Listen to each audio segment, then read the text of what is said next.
Et voilà, comme promis, on se retrouve pour la vidéo des 1 an du bassin de jardin. Donc je l'ai créé il y a exactement 1 an. Et voilà où nous en sommes maintenant, à mi-chemin entre le printemps et l'été. On voit que les plantes ont particulièrement bien poussé. Rien ne dépassait la surface de l'eau il y a encore 2 mois. Et la filtration fonctionne. Les poissons sont à quasiment tous là, je crois. J'en ai pas compté moins que ce qu'il y avait il y a encore 6 mois, juste avant l'hiver. Donc voilà, la vie suit son cours tranquillement. Il commence à faire assez chaud. Effectivement, on voit que la végétation a beaucoup poussé. Il y a eu quelques ajouts de plantes, aquatiques notamment, plantes à fleurs d'ailleurs.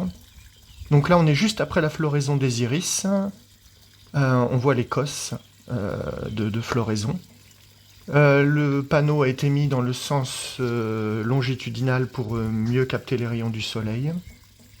Tout va bien pour l'instant, l'eau est toujours aussi claire, le bassin est un petit peu encrassé, mais rien de grave, et d'après ce que j'ai compris, ça a permis aux poissons, aux têtards et aux différentes larves d'insectes aquatiques de se nourrir et de se développer. Donc on va voir un petit peu par quelles étapes on est passé depuis 1 an.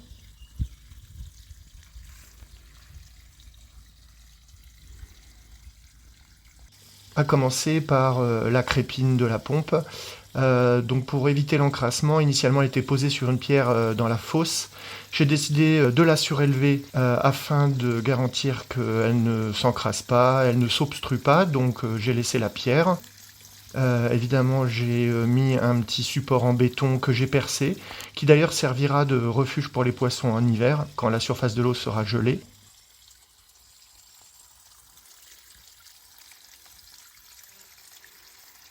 Donc là, la pompe est à une bonne quinzaine de centimètres du fond du bassin, ce qui lui évitera de s'obstruer avec les résidus végétaux qui vont se retrouver dans l'eau à la fin de l'été. Donc tout fonctionne bien, le débit est pas forcément énorme, mais c'est pas ce que je recherche. C'est calme, ça coule, et moi, ma boussole, c'est d'abord la qualité de l'eau et l'équilibre global du bassin. Donc le but, c'est de ne pas perturber l'environnement qui est établi là depuis 1 an.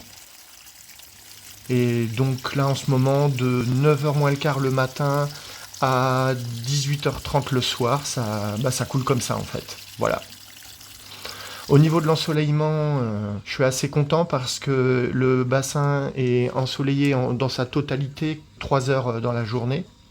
Ce qui fait que j'ai pas du tout d'algues vertes. On a un dépôt crasseux, mais qui semble être très propice à la vie subaquatique. Donc voilà l'état de la crépine qui aspire l'eau et qui la renvoie dans le pré-filtre. Donc là, on est sous l'eau. On voit que les racines ont percé les sacs dans lesquels j'avais planté les végétaux aquatiques. Donc là, les racines qu'on voit, ce sont des racines qui étaient invisibles et qui ont poussé et qui se sont faufilées à travers les mailles de la toile de jute.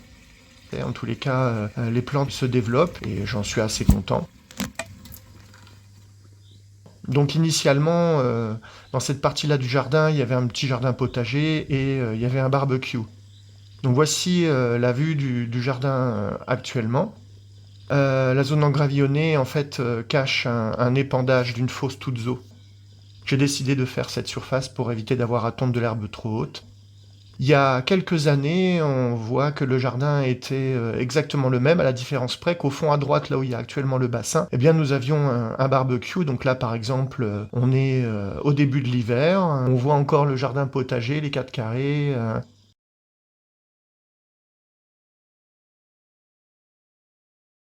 Là, on est carrément en plein hiver.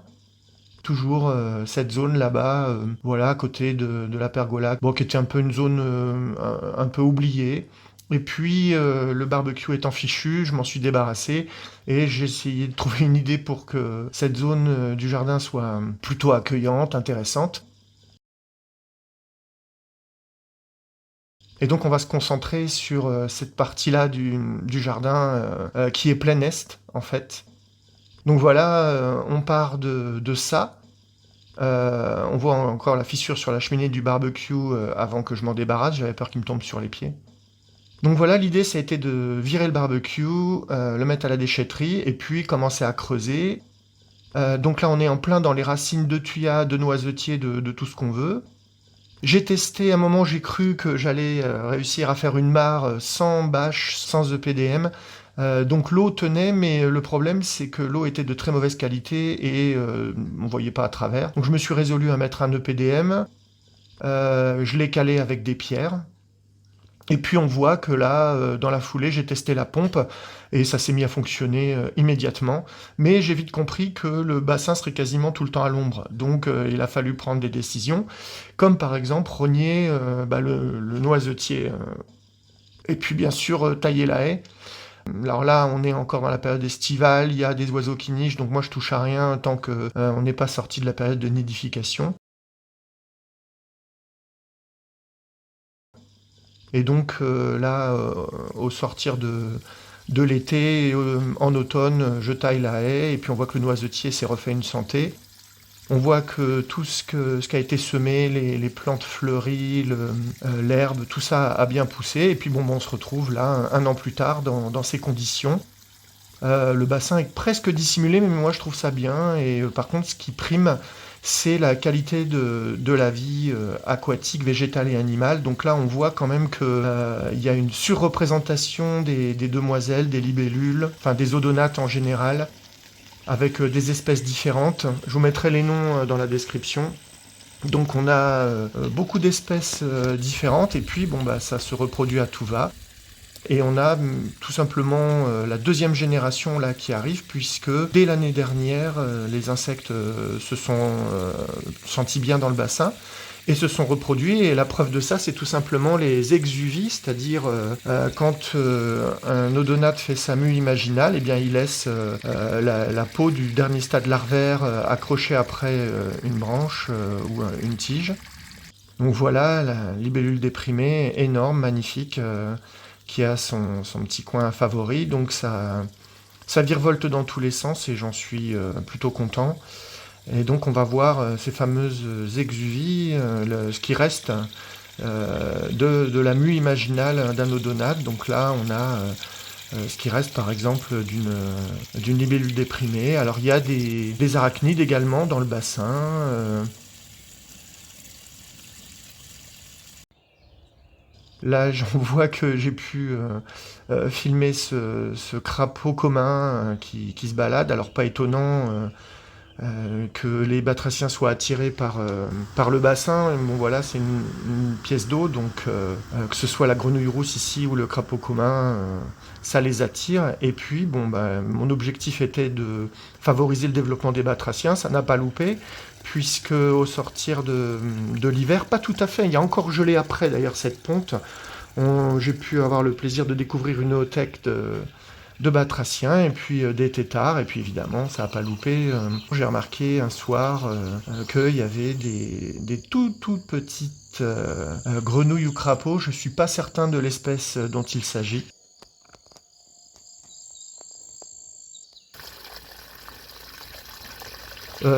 En laissant une caméra plusieurs heures, on peut voir défiler au bassin des oiseaux.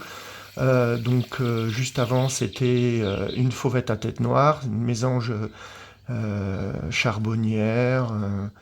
Voilà, donc les oiseaux se succèdent les uns après les autres. Ici, on a un mâle merle noir. Donc ils viennent boire, ils viennent faire le bain, la femelle merle, et pour cause, il y a un nid juste à côté. On a la visite de plus gros oiseaux comme par exemple des palombes, qui viennent souvent en couple d'ailleurs, boire, voilà, donc c'est assez sympa, c'est assez agréable, même si elles me font rouler les cailloux tout au fond du bassin. Pareil, visite de corneilles qui viennent boire, très très méfiantes, hein, si je suis à proximité, elles viennent pas. À proximité du bassin, il y a un nichoir qui est occupé par un couple de mésanges charbonnières, donc ça c'est très très agréable. Donc la vie comme elle va, comme j'aime bien dire souvent. À 4 mètres du bassin, dans les tuyas, j'ai découvert qu'il y avait quelques allers-retours significatifs et c'était bien sûr ces merles en pleine nichée. Donc les saisons se sont succédées, l'automne, l'hiver. le calme de l'hiver. Il a gelé, pas très fort, mais il a gelé assez longtemps. Mais les poissons se sont réfugiés au fond. Et puis au printemps, eh bien, la vie a repris son cours. Je me suis résolu à un moment à me débarrasser de tout ce qui dépassait la surface de l'eau parce que c'était de la matière sèche. Et très vite, les iris ont pris le dessus. Donc on voit qu'au fil du temps, au fil des événements climatiques, le matin, le soir, la pluie, parfois du vent et beaucoup de feuilles qui tombent dans le bassin, donc là on sort les puisettes.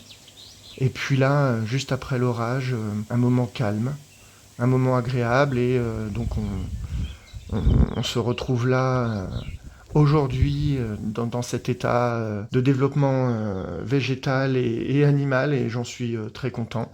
Donc si l'envie vous prend de faire un petit bassin à l'image de celui-ci, ou un plus grand, pourquoi pas, je vous y invite bien volontiers, quelques précautions à prendre, quelques conseils à suivre, notamment des conseils techniques. Pour ça, je vous renvoie à la toute première vidéo d'il y a un an. Et puis maintenant, je vous dis à bientôt pour le bassin en plein été, voir comment tout ça se comporte sous la chaleur et sous le soleil. À bientôt!